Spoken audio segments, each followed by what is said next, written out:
Cie, Hendy, senyum-senyum. Ih, ada siapa nih senyum-senyum? Kayak Hendy lagi happy nih ya. Ada apa nih Hendy? dong. Kenapa lagi happy? Ini Kenapa? hari ini ada saham yang menarik banget. Oh, ada saham yang menarik banget. Nanti kita akan bahas ya. Tapi ini Ya. kan menjelang tentang Lebaran gitu ya. Hmm. Ada tipsnya nggak sih untuk memilih saham yang menarik menjelang Lebaran ini, terutama untuk yang pemula gitu ya? Oke. Selamat malam teman-teman semua. Ya. Kalau mau ngomongin soal Lebaran tips ya, itu sebenarnya as we know kalau Lebaran itu satu eh, apa ya hari raya setiap tahun ya sebenarnya eh, setiap tahun tuh pasti ada cuman kan harinya makin maju gitu ya cuman menarik Hmm. ini itu secara flow itu ada net foreign flow ya itu sekitar 400-an M gitu loh jadi itu masuk ke BRI Astra ya kemudian ada Gajah Tunggal nah ini menarik nih saham-saham ini kenapa saham-saham itu identik dengan Lebaran kenapa karena orang dapat THR ya kan ketika orang dapat THR itu pasti belanja kendaraan setelah berencana belanja kendaraan mau apa pasti cek ban tuh ya bannya udah botak belum mau ganti ban atau enggak gitu kan nah jadi banyak sekali yang sebenarnya kalau kita melihat uh, forex hari ini tuh cukup menarik di mana rata-rata itu contoh kayak BRI saja Bank Syariah aja lumayan 13 M gitu loh dari forex ya gitu loh Oke. jadi Asus termasuk juga Asus ya itu kan S hardware ya jadi orang ganti perabotan baru ya. Setelah COVID ya 2 tahun tidak ganti perabotan mungkin tahun ini orang mau ganti perabotan dan mungkin mau untuk merenovasi rumah dengan cat dan sebagainya gitu loh jadi sektor-sektor yang perlu kita perhatiin itu sebenarnya sektor-sektor yang kita perlu analogi aja tapi kadang kita kemis gitu loh ke distract dengan uh, ada something yang mungkin kita nggak notice gitu Oke. gitu Itu dia. Jadi sebenarnya tipsnya nah, adalah cukup kalau dilihat secara kira-kira itu yang kalau kenapa? tipsnya itu ya kita mesti tahu sektoralnya Oke. gitu loh soalnya kita mesti trading dengan sektor yang benar ya dengan apa sih yang membuat rame ya supaya revenue dari perusahaan tersebut bisa naik ya kalau revenue naik otomatis sahamnya pasti biasanya akan naik gitu loh Oke. apalagi ini kan penutupan kuartal 1 Maret jadi nanti di April pasti akan keluar laporan keuangan. Nah kita tinggal lihat lagi hasilnya tuh sesuai ekspektasi atau enggak gitu. Oke. Nah, tapi gimana nih caranya untuk setelah tahu ada tipsnya itu tadi, gimana caranya untuk menganalisa emiten yang kira-kira punya potensial mengalami peningkatan gitu menjelang Lebaran? Oke. Pertama itu paling pas adalah kita ya kita Hendy, retailer Hendy, oh, ya Hendy, sebentar. ya Suaranya agak kadang hilang, kadang masuk. Nah, ini suaranya lagi hilang nih. tes Oke. ada Dicoba. Ah, tes ini lebih jelas nih. Ini lebih ada jelas. oke Oke. Jadi boleh jadi tadi diulang kira-kira gimana caranya menganalisa emiten yang mengalami peningkatan menjelang oke Lebaran.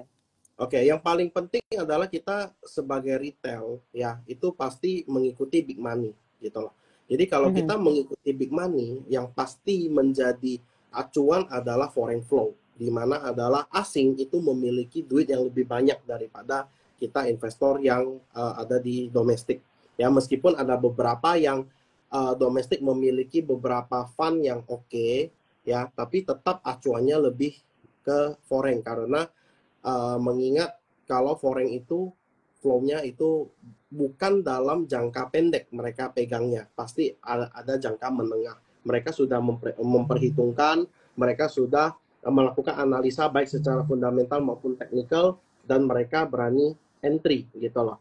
Seperti itu. Oke. Okay. Jadi itu salah satunya, kemudian kita perlu bantu dengan technical analysis ya. Technical analysis itu bersinkron nggak dengan foreign flow-nya, di mana kita flow itu paling penting ketika kita trading. Jadi kita bisa tahu flow-nya itu akan kemana. Oke. Seperti itu. Nah, untuk strateginya sendiri, strategi Oke. trading gitu dalam trading untuk apa ya yang direkomendasikan Oke, kalau menjelang long holiday gitu. Oke, kalau strategi saya, ini kan kalau tidak salah kan tanggal 10 itu kan tanggal 8 itu sudah mulai cuti bersama. Betul. Itu berarti we have 2 weeks gitu loh. We have 2 weeks. Dan menurut saya di awal April harusnya ada outflow yang lumayan. Kenapa? Karena orang ingin mencairkan investasinya untuk mungkin untuk belanja, untuk siap-siap untuk mudik, ya. Kemudian untuk berbelanja untuk kebutuhan-kebutuhan yang dibutuhkan menjelang Lebaran. Seperti itu. Jadi kalau untuk tanggal 20 hari ini, I think kita bisa swing sekitar satu mingguan, ya, satu mingguan. Nah, ketika selesai itu, nah, sekitar tanggal 4, tanggal 5, itu I think ya, itu orang udah proses untuk, kalau kita untuk melakukan penarikan dana itu kan harus T+2.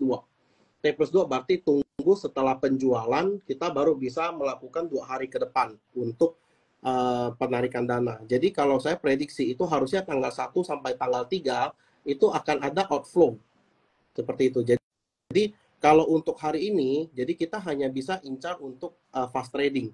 Oke. Dimana kita swing itu untuk short term, ya maybe around 1 month, setengah bulan sampai 1 bulan. Jadi setelah itu, setelah libur panjang baru kita melihat lagi wait and see lagi, seperti itu. Karena mengingat besok itu nanti subuh, bukan besok, nanti subuh jam 1 itu ada pengumuman dari The Fed juga, itu pasti akan berpengaruh tentang suku bunga ya.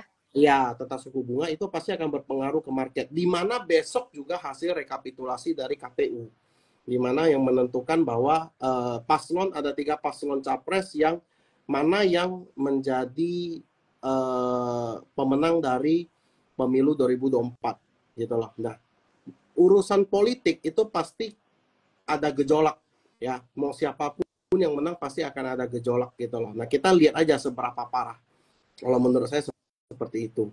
Ya, jadi kalau untuk trading, I think kita tidak bisa terlalu agresif. Mengingat IHSG juga udah dekat dengan resisten. Kalau untuk naik lagi, I think butuh satu satu sentimen yang kuat untuk menarik IHSG. Di mana kita mengingat ya Big Bang sudah bagikan dividen, ya sebenarnya harusnya dengan suku bunga masih ditahan, suku bunga tinggi, I think itu bukan satu sentimen yang oke, kecuali dia cut. Kalau dia cut, otomatis kan pasti ada inflow di mana inflow dari foreign itu inflow dari orang untuk melakukan kredit, ya, baik kredit usaha maupun kredit rumah. Nah, itu nanti beda lagi sektoralnya gitu loh. Mengingat juga kita mengingat kemarin ada Bank of Japan itu menaikin suku bunga baru pertama kali, jadi kita naik akan ke Jepang itu mungkin tidak akan semurah saat ini ya.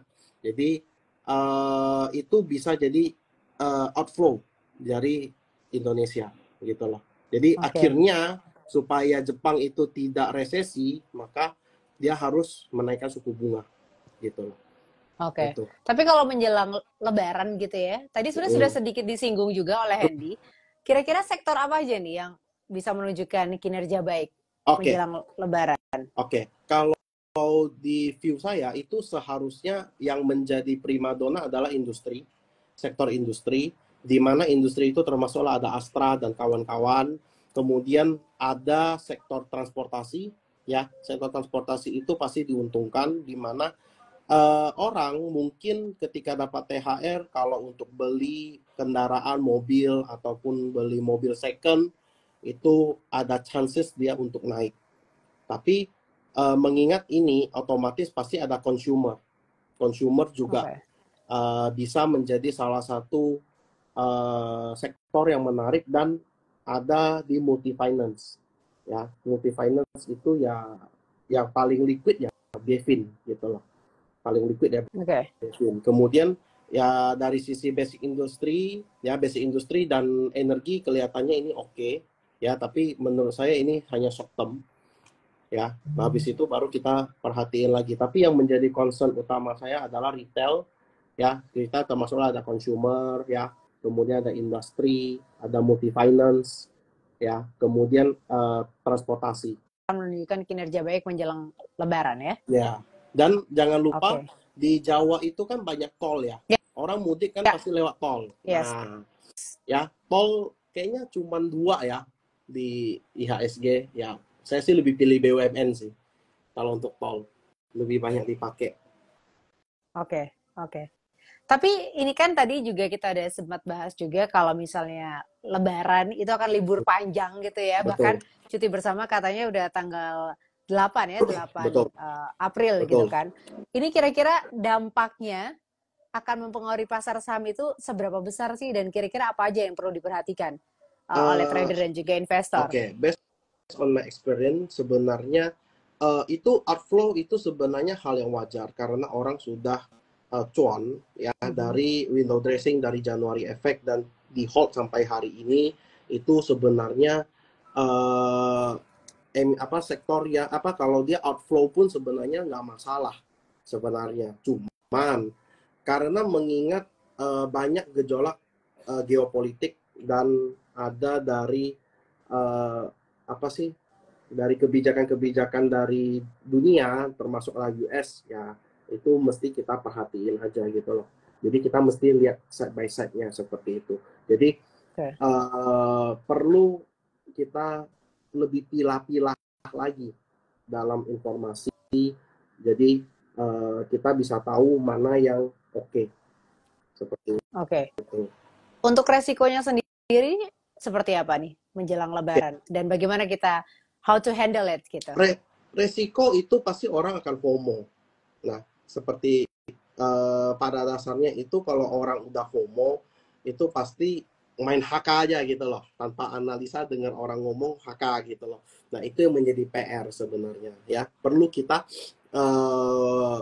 analisa lebih dalam, bener nggak sih yang dikatakan ini si A, si B, si C. Kita cari benang merahnya gitu loh. Ketika benang merahnya udah cocok, ya kita tinggal cari entry gitu loh. Seperti itu. Nah, itu di chart juga kelihatan banget. Secara chart itu juga secara teknikal beberapa emiten juga menunjukkan bahwa sebenarnya ini loh emiten yang lagi diburu. Gitu.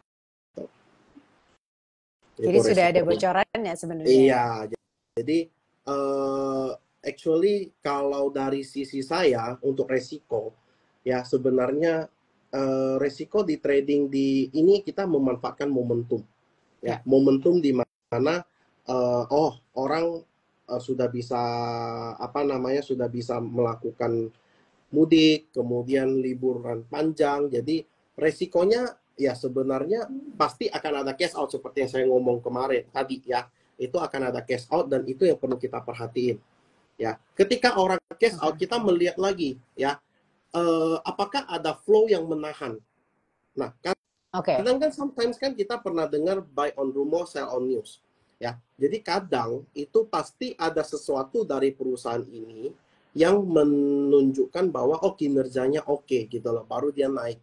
Nah, tapi sebelum dia naik pasti udah naik dulu sebelum beritanya keluar. Nah, itu yang perlu kita analisa itu. Hendy, ada rekomendasi nggak untuk disertifikasi portfolio saham menjelang Lebaran ini? Mungkin akan sedikit panjang ya ininya ya penjelasannya karena very technical. Cuman kalau mungkin Sobat Jose ada yang mau bertanya, tadi saya sempat lihat ada pertanyaan yang masuk ke kolom komentar. Nah, itu akhirnya ketumpuk. Jadi sekali lagi untuk Sobat Jose yang mau bertanya, silakan tulis pertanyaannya di kolom pertanyaan ya. Jadi nanti akan dibahas juga oleh Hendy. Oke, balik lagi ke rekomendasi untuk diversifikasi portofolio saham menjelang Lebaran ini seperti apa, Hendy? The first itu adalah pasti SS hari ini naik lumayan, itu sekitar 10%, makanya dari tadi saya senyum-senyum. Ya, ini satu batang tongkat sunggokong kayak gini itu lumayan ya, lumayan. Jadi anak-anak sebenarnya di nasabah di JOC Sudirman juga sebenarnya udah dapat kita entry dari 810 di area ini itu udah masuk. Tapi apakah telat? Menurut saya enggak, karena di sini itu ada satu pola yang menarik, di mana ini adalah pola lanjutan. Ya, ini ada membentuk pola satu cup and handle, di mana ini adalah pola lanjutan. Ya, target kenaikan dari cup and handle ini itu 1050, ya, sekitar 1050. Oke. Jadi secara risk and reward ini masih menarik, ya, kalau menurut saya. Kalaupun mau entry, I think di area 890 sampai 840 itu area yang menarik, ya. Cut loss di bawah 840, rewardnya itu bisa ke 1055, which is kita memiliki risk and reward sekitar 1:3. Nah, ini oke menurut saya, ya, satu Asus. Kemudian ada Era itu kan handphone, ya, lebih ke penjualan handphone, penjualan iPhone. Jadi ketika orang mendapatkan THR, I believe orang pasti belinya di Era, ya, gitu loh. Termasuklah Samsung kan juga punya Era gitu kan. Jadi kalau in my view sebenarnya untuk Era ini masih menarik, ya, low risk banget, Ini lagi di support, dekat support dari 414 sampai 400 itu area bagus untuk entry, ya. Cut loss kalau dia jebol dari 400, itu Era. Kemudian ada Gajah Tunggal, tadi kan ada flow, ya, Gajah Tunggal. Nah, dia breakout nih dari ascending triangle.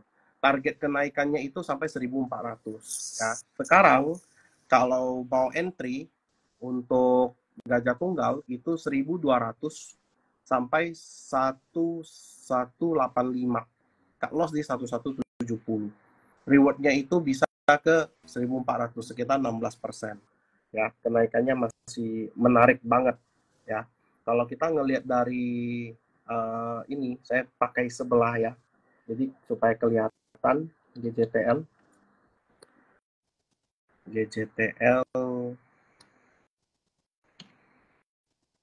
ini juga yang akumulasi lumayan, ya. Ada broker AK, ada broker ZP, ya. Ini lumayan nih, ada 12M, 9M, ya. Ini bukan broker abal-abal gitu loh, yang masuk ke Gajah Tunggal. Nah, kemudian ada Bevin. Nah, Bevin ini kemarin saya sudah sempat bahas, ya, di live saya, sering live itu dari hari Selasa dan Kamis. Kalau teman-teman yang suka nonton live saya itu pasti sudah dapat Bevin. Ini sebenarnya di area support banget. Nah, ini udah masuk ke area entry, ya. Kalau kalian mau 1300 ke bawah, ya, sampai 1255. Ini area yang menarik untuk entry dengan reward sampai ke 1430. Jadi menurut saya ini masih oke, karena secara pola dia masih uptrend, naik, arahnya masih naik, gitu loh. Nah, yang belum jalan itu Astra. Astra ini belum jalan. Nah, ini kalau ada Kokris dia favorit nih, Astra ini. Kalau ada Kokris, dia paling suka Astra. Kenapa? Karena kalau secara dividen dia juga oke, secara perusahaan dia juga oke, lagi terkoreksi, lagi terdiskon. Nah, kalau mau sebenarnya 5.200 ke bawah itu area yang menarik. Oke.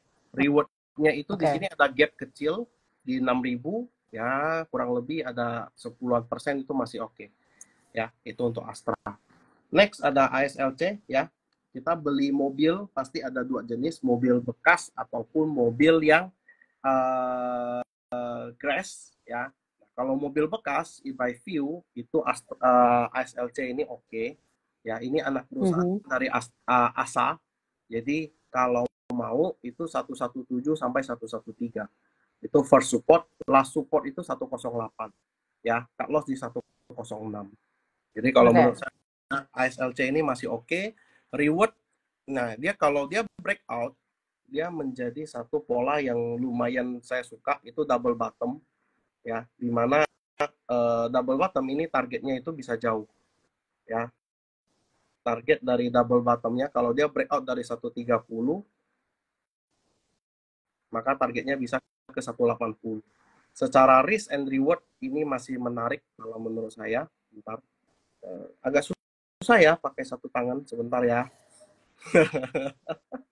Ya, ini ada reward sekitar 40%. Apakah kejadian? Oke. Ya, semoga kejadian. Tapi kalaupun udah capai 70%, 80% lu orang nggak TP, ya gua nggak ngerti lagi sih. Gitu lah. Ya.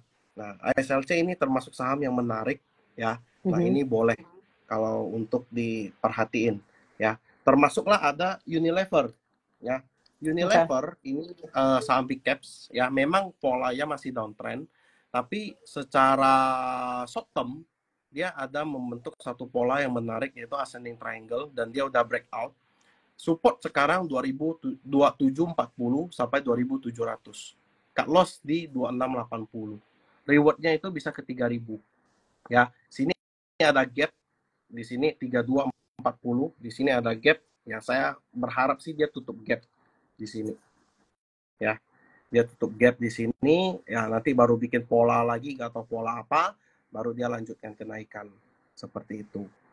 Nah, itu Oke. beberapa emiten yang menurut saya itu menarik. Jadi teman-teman bisa sambil perhatiin.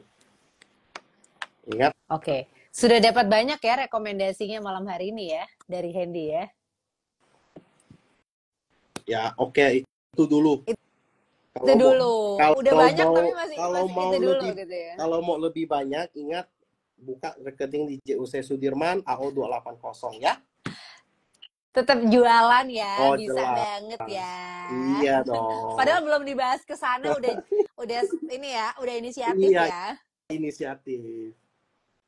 Ini ada indikator teknikal apa nih yang kira-kira bisa kita lihat secara efektif untuk menganalisa saham menjelang Lebaran ini? Oke, indikator yang paling penting sebenarnya, indikator kan kalau kita mau ngomong secara teknikal, indikator itu seperti alat bantu gitu Ya, loh. Alat bantu itu kayak lu naik kapal, kita naik kapal, otomatis kan pasti pakai kompas ya. Nah, kompas ya, itu seperti indikator. Kapal itulah kita.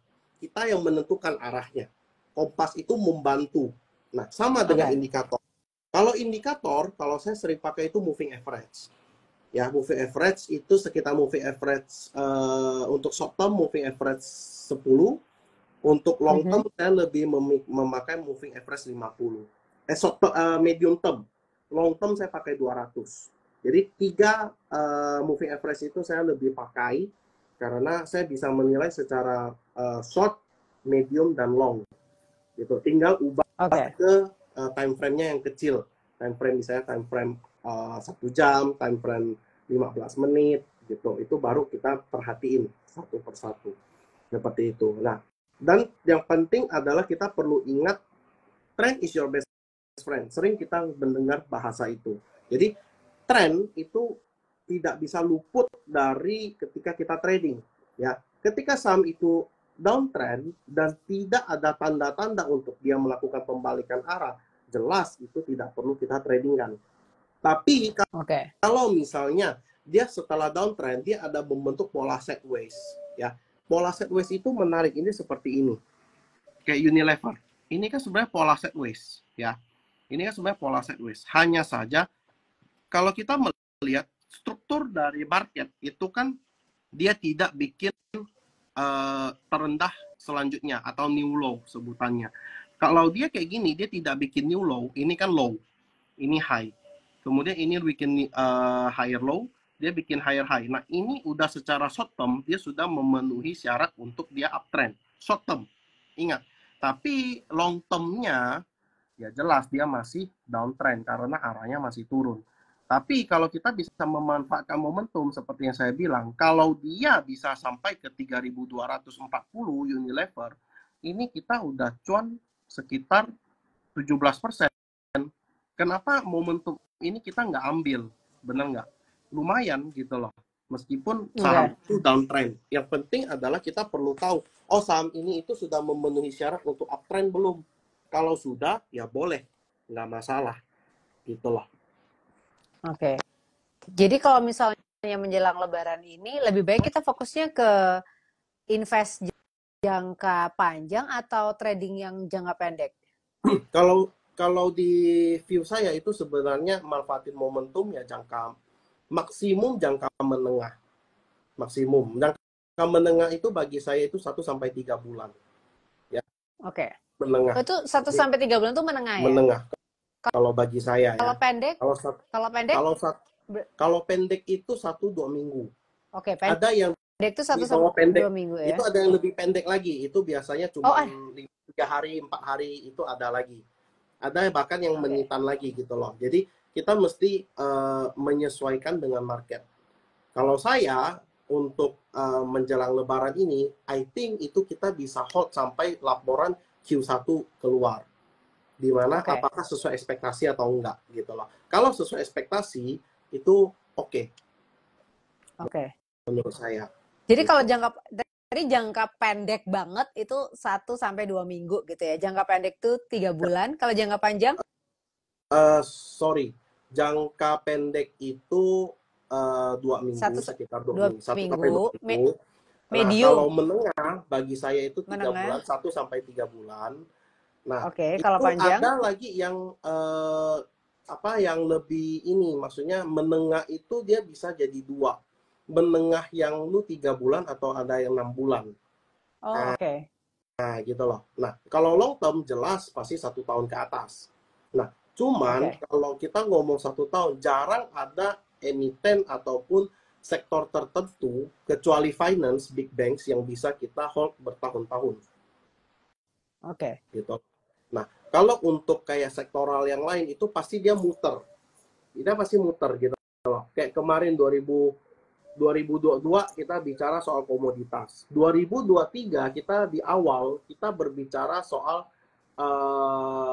industri, Astra apa segala macam naik gila-gilaan. Kemudian di pertengahan tahun itu kita udah mulai rotasi ke energi baru terbarukan, EBT. Nah, Oke. sekarang itu masih masuk ke finance, gitu loh, masuk ke finance. Nah, sekarang dia Lebaran, otomatis pasti ada switching lagi, gitu loh. Oke. Nah, jadi we as trader, we as investor, itu kita mesti tahu kapan dia switching. Kapan dia Oke. switching, gitu loh. Nah, mostly biasanya itu 3-4 bulan itu pasti ada perubahan lagi. Itu pasti akan ada perubahan sektor, gitu loh.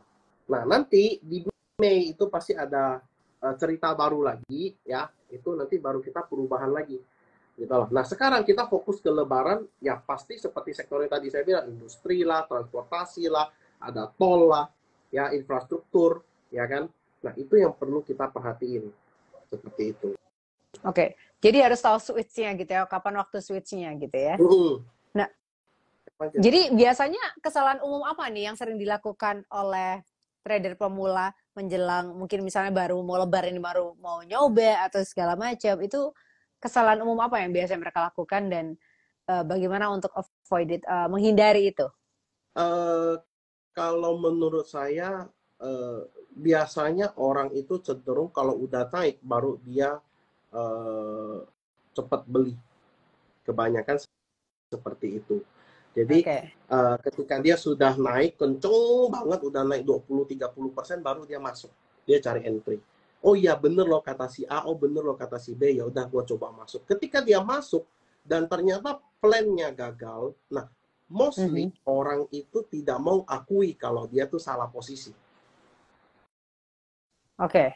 Dalam bahasa lain adalah, bahasa kerennya adalah stop loss. Bahasa kerennya adalah stop loss. Jadi mostly itu orang, ya itu kalau saya sering lihat itu ketika emiten ini naik nih, naik gitu kan, habis itu FOMO, tekan, nyangkut di pucuk. Nah, tapi salah nggak? Tidak, karena kita tidak pernah tahu pucuk itu di mana. Hanya market maker dan Tuhan yang tahu, ya. Hanya 2 itu yang tahu. Jadi kita sebagai trader yang bisa kita lakukan adalah managing resiko. Yang selalu saya ingatin ke nasabah ataupun teman-teman saya di JOC Sudirman, saya selalu ngomong kalau kalian harus ingat ada manajemen resiko yang perlu kalian perhatiin. Dimana ketika kalian entry, masih boleh masuk nggak? Saya bilang boleh, cut loss di sekian. Ya, kalian entry otomatis pasti satu based on my analysis, pasti. Kedua, kalian bisa analisa sendiri. Pasti kalian butuh penguatan. Tanya loh, Koh Hendy ini oke nggak? Koh Hendy ini gambarnya oke nggak? Oke, saya bilang oke. lu tidak eksekusi apa yang lu plankan di awal, itu juga masuk jurang gitu loh. Jadi mostly kadang itu ketika salah posisi itu tidak mengakui karena terbawa Ya. story lah, terbawa apa namanya, oh ini nanti nanti kedepannya janjilah apa segala macam. Nah itu yang menjadi pertimbangan seperti Oke, itu kesalahan umum yang sering dilakukan juga ya. betul. Nah itu yang Oke. sebenarnya bisa diubah nggak? Bisa, tapi tidak mudah. Tidak semua orang bisa langsung switch, gitu loh. Ya. Nah kalau Karena misalnya tiap orang kan, tiap orang kenapa? kenapa? Nggak Karena tiap apa-apa. orang kan punya waktunya untuk let go itu Yes. masing-masing gitu loh. Yes. Kembali ke modal lagi. Itu pasti Ya. kembali ke modal lagi gitu loh, equity-nya. Lu equity misalnya saya untuk investasi cuma 20 juta. Oke, loss 100.000, 200.000, minus 20% nggak apa-apa. Oke, tapi ada yang trading dengan modal 200-an juta ke atas, 1M misalnya. Nah, itu memang dia minusnya, anggap minusnya 1%. Tapi kan nilainya gede. Nah, Ya. mostly orang tidak siap. Nah, itulah mengapa sebenarnya kayak saya ada bikin tabel, ya itu sebenarnya tabel untuk anak-anak apa teman-teman di JUC Sudirman itu untuk tahu kapan exit, kapan trailing stop, kapan entry, emiten apa dari 700 emiten yang ada di saham, apa yang menarik gitu loh. Tidak semua kita masukin. Ya. Gitu loh. Jadi Nah, harus tahu timingnya juga ya. harus tahu timingnya dan otomatis kita perlu tahu sektoral apa yang menarik. Nah, sektoral Yang itu lagi saya tren. selalu bahas di monthly market review saya. Itu setiap bulan Oke. di JUC Sudirman. Nah, ini kan berarti tanggal 31. Tanggal 3, oh pas pasca ya, oh berarti tanggal 30. Tanggal 30. Nah, itu pasti akan saya bahas lagi. Oh, apa sih yang menarik? Sektor apa yang Oke. perlu kita perhatiin? Gitu. Oke. Ini sambil Hendy melihat apa yang menarik, ini sudah ada yang menarik dari pertanyaan-pertanyaan yang masuk, kita sambil jawab juga ya. Boleh. Pertanyaannya sudah mulai banyak soalnya, tapi untuk Sobat JOC yang mau bertanya, silakan langsung saja tulis pertanyaannya di kolom pertanyaan, nanti akan dibantu jawab oleh Hendy. Ini pertanyaan pertama yang akan kita bahas, karena sudah banyak yang mulai masuk. Sebentar.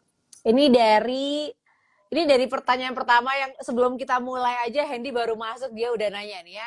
Ini dari Cana Fahmi, Iya. view buat Wifi gimana Ci? Kapan mulai rebound harga sahamnya dan kapan mulai red issue-nya? Ini nih pertanyaan saya munculkan. View untuk WiFi gimana Ci? Kapan mulai rebound harga sahamnya dan kapan mulai right issue-nya? Saya udah menerima pertanyaan dari dia itu udah sering sebenarnya dari saya live. Itu masih fase downtrend gitu loh. Okay. Kalau lu nggak mau akui, makanya saya selalu bilang kayak Ciledi tadi ada ngomong soal kesalahan umum. Ini contohnya gitu loh. Ya. Salah posisi, dia tidak mau mengakui kesalahan itu. Kayak masih belum terima gitu. Betul. Ya. Oke, sekarang ada pertanyaan, ada pernyataan, pembantahan lagi dari beberapa orang. Dia bilang kalau, oke, kalau aku buang nanti naik gimana kok? Ya lu udah nggak punya barang. Kenapa lu mesti pusing? Kan sayang, gue udah cut loss. Itu keputusan kamu. Gitu loh. Di market kita tidak pernah tahu apa yang terjadi. Yang bisa menjadi hal pasti adalah ketika posisi kita salah, lu akui. Sekarang pertanyaannya adalah, oke, kita ngomong soal WiFi. Ini kan emiten yang sebenarnya kalau kita melihat itu kan volatilitasnya tinggi. Nah, ketika emiten ini volatilitasnya tinggi, apakah lu masuk sesuai dengan lu punya profil? Kalau tidak siap dengan volatilitas yang tinggi, lu jangan masuk emiten kayak gini. Gitu loh. Jadi makanya saya bilang perlu ada, lu mesti melihat lagi. Nah, contoh nih saya kasih lihat contoh.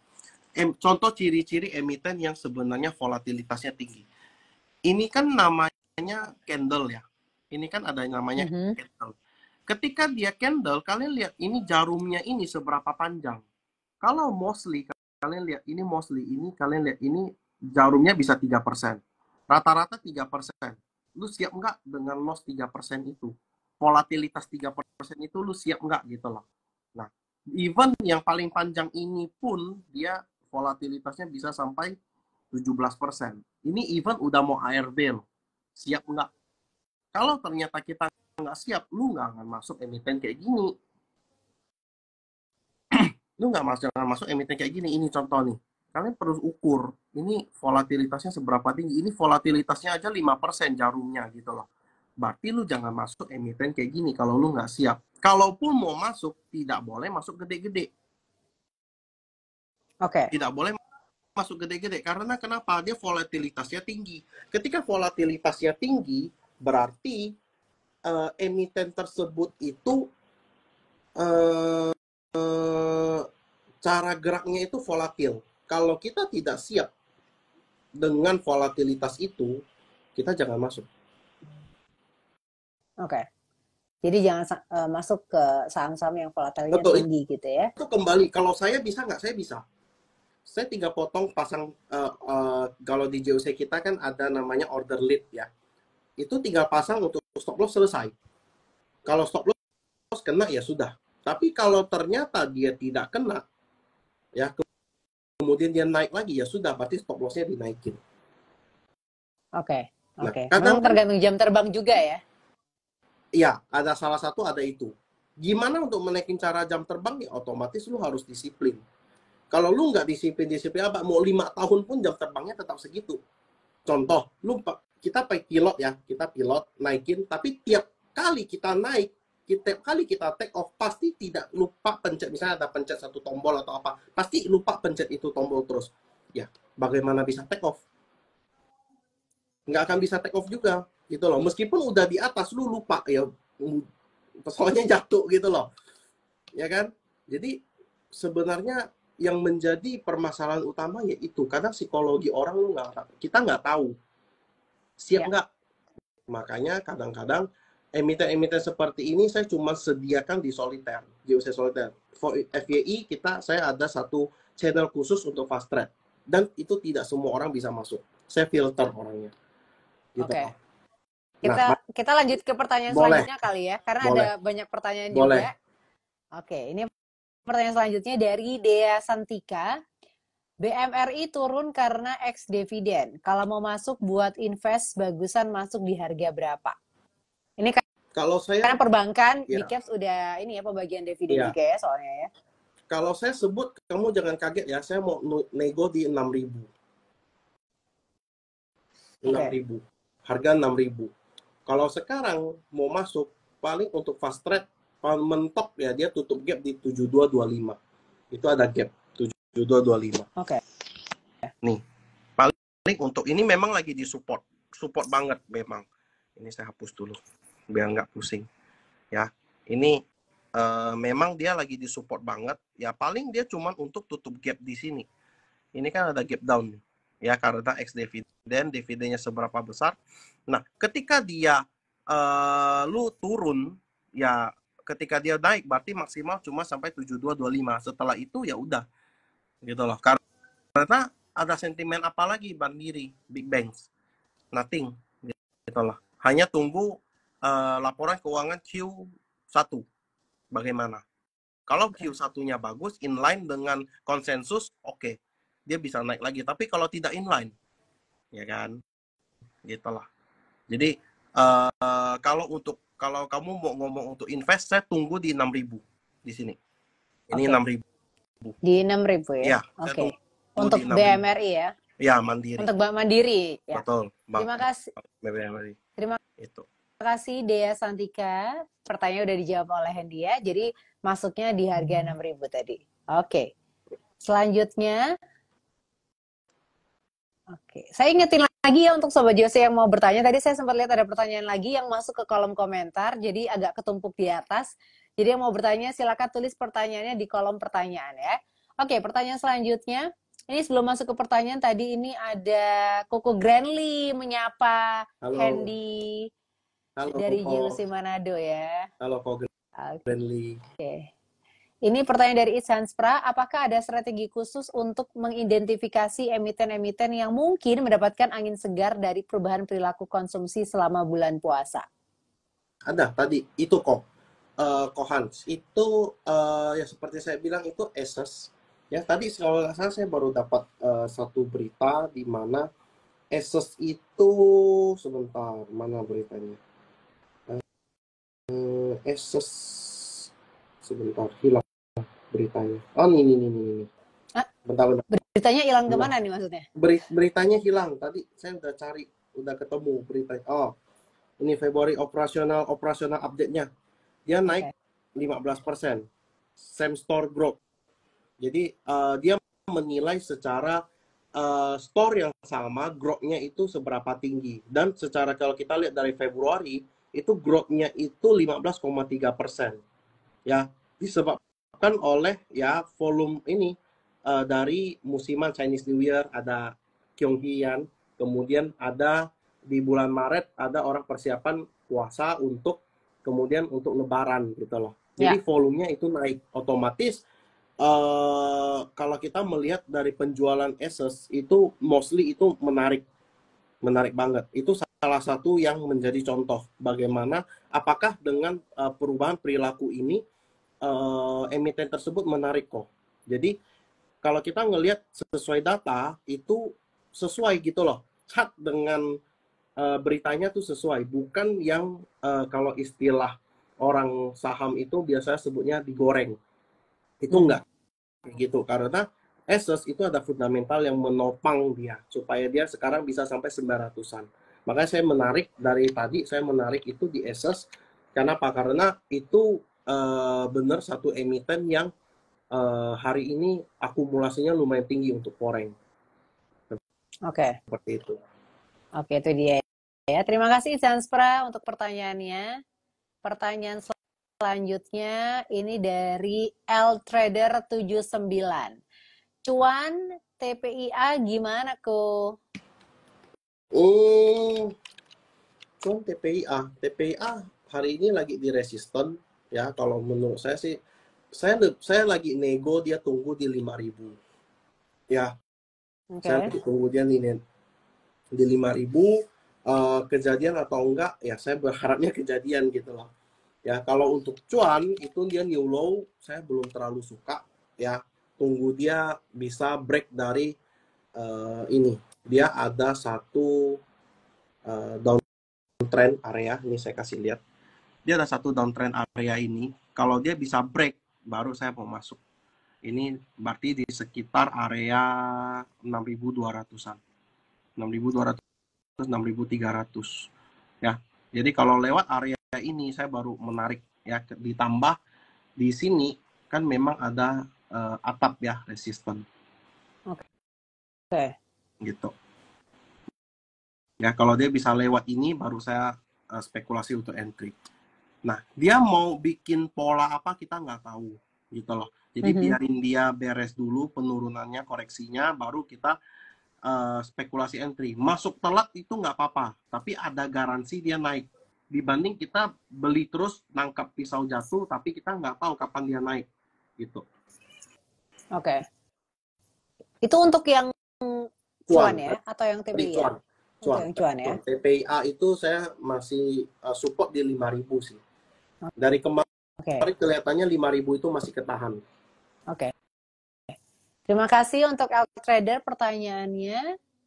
Selanjutnya, ini ada yang mau nungguin Hendy nih, dari Atmaji Windrianto. Hen ditunggu di Jakarta ya, tuh. Udah ditunggu di Jakarta tuh, Siap. Ini Hendy lagi posisinya lagi di Ponti. Medan soalnya ya? Ponti. Mana?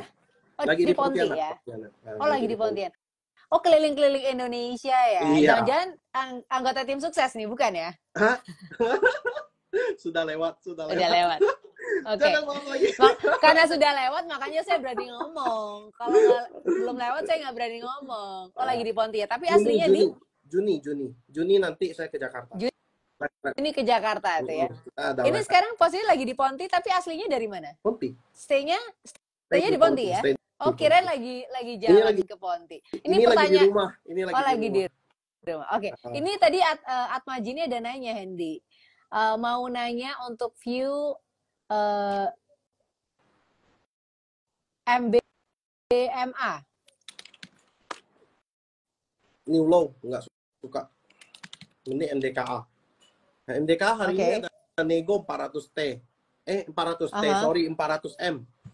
Nego 400. Jangan beda satu nol, iya. banyak nolnya Iya, loh maaf, ini maaf. MMAT-nya ya. Hati-hati nih ya ngomongnya. Maaf, Ci. Maaf. Oke. 500M. Jadi agak menarik. Dia negonya itu 500M, 400M itu di harga 2.300. Itu saya nggak tahu itu fungsinya apa, cuman menariknya itu MDK lagi disupport memang, tapi tiba-tiba ada nego 400M gitu. Nah, itu kita lihat aja. Kalau dia memang 400M itu untuk sebagai apa sih istilahnya, kayak 400M kalau tuker di crossing di market kan agak gimana gitu ya. Jadi kalau dia memang berpotensi untuk naik, ya sebenarnya oke gitu loh. Ya. Mengingat XAU, kalau kita lihat XAU Gold itu juga lagi disupport ya, 2146 per os. Itu kayaknya masih oke sih. Oke. Terima kasih Atmaji untuk pertanyaannya. Nanti kalau mau ketemu sama Hendy di Jakarta bulan Juni katanya dia bakal ke Jakarta. Oke. Kemarin ada sama Ciselin soalnya. Oh, oke. Mau ke Jakarta ya. Oke, pertanyaan selanjutnya ini dari Francisca Yeni. SMRA dan BSDE view-nya gimana kok? SMRA BSDE. BSDE. Kenapa nggak Ciputra? Saya lebih suka Ciputra. CTRA. Itu lebih oke. Kalau Ciputra, kalau mau sebenarnya 1230 sampai 1200 area menarik untuk entry. Ciputra. Oke. Ya better Ciputra ya. Sih kalau saya. Kalau saya better Ciputra. Oke. Kalau BSD dengan Sumarekon, I don't think belum. I think belum. Belum ya? Belum. Ups. Oke. Nah, itu. Terima kasih Francisca. Kenapa? Bro, Atmaji itu thanks Kohen katanya, ya sudah sama-sama. Iya. Terima kasih. Francisca, terima kasih untuk pertanyaannya, sudah dikasih suggestion juga sama Hendy, malah disuggest untuk Ciputra ya. Better Ciputra. Oke. Kalau mau ada yang mau bertanya, ini kita masih ada waktu sekitar 5 sampai 7 menit gitu ya. Jadi saya buka satu pertanyaan lagi, yang mau bertanya Sobat Jose bisa langsung saja tulis pertanyaannya di kolom pertanyaan ya.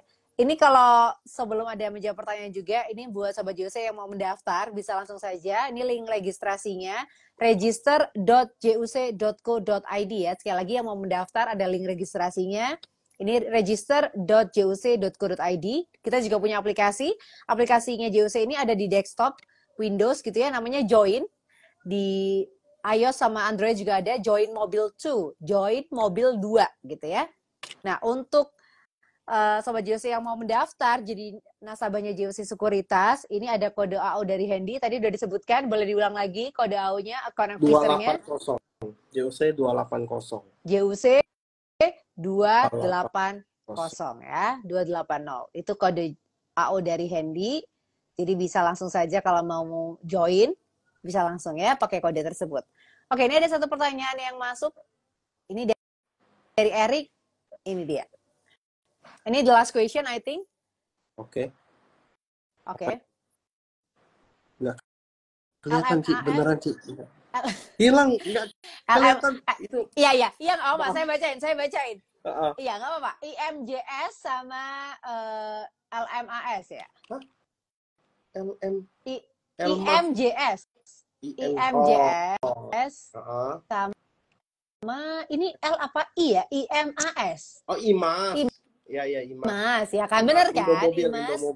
IMAS sama IMJS. Indomobil. Oke, IMAS itu kalau secara chart ini kan MA200. Saya selalu bilang ini pakai MA200 untuk long term. Ini kena resistance.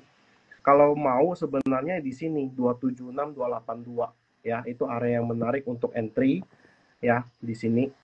Inilah support. Jebol dari 276, cut loss di 282 ya.